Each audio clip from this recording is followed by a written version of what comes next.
नमस्कार सर्वांना. शीतला सप्तमीच्या आदल्या दिवशी ह्या पुऱ्या बनवल्या जातात. शीतला सप्तमीच्या दिवशी थंड खाल्लं जातं, तर त्या दिवशी त्या खाण्यासाठी ह्या पुऱ्या आदल्या दिवशी बनवत आहे. तर त्यासाठी 1 वाटी मैदा घेतला आहे, 1.5 वाटी गव्हाचं पीठ घेतलं आहे, 3 चमचे डाळीचं पीठ घेतलं आहे, 2 चमचे रवा घेतला आहे, थोडीशी हळद आणि तेल.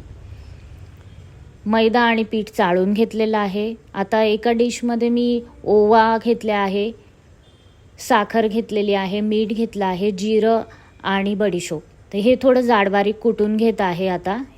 आणि यात आहे आपलं धणे पावडर, तर हेही त्यात टाकून घेत आहे. याप्रमाणे पीठ भिजवून घेतलं आहे थोडंसं घट्ट, आणि लाटून घेतली आहे मोठी पोळी. ती एकदा दुमडून घेतली आहे, दोनदा दुमडून घेतली आहे, त्रिकोण करून घेतला आहे, आणि ती परत एकदा लाटून घेतली आहे गोल गोल.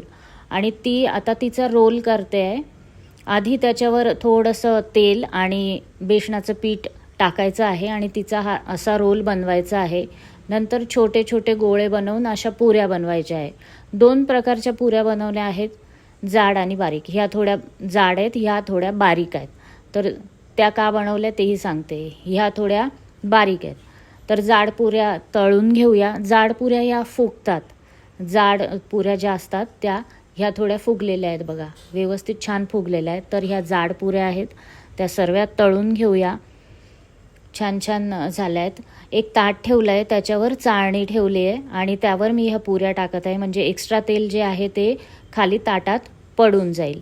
तर ह्या जाड थोड्याशा केलेल्या पुऱ्या तयार आहेत, ज्या फुगत आहेत छानपणे.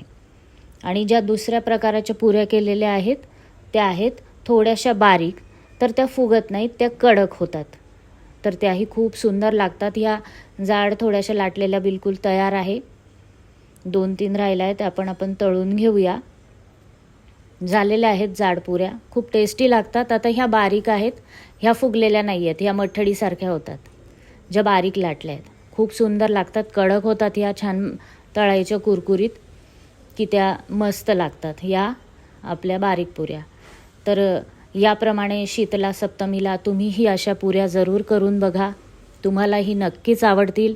कमेंट करा कशा झाल्या त्या.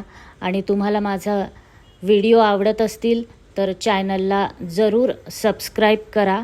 श्रावणाच्या सगळ्यांना खूप खूप शुभेच्छा पुन्हा एकदा. तुम्ही ह्या पुऱ्या नुसत्याही खाऊ शकतात, खूप छान लागतात. आम्ही नुसत्याच खाऊन टाकतो. ह्या जाड पुऱ्या तुम्ही एखाद्या भाजीबरोबर खाऊ शकतात, उदाहरणार्थ बटाट्याची भाजी वगैरे.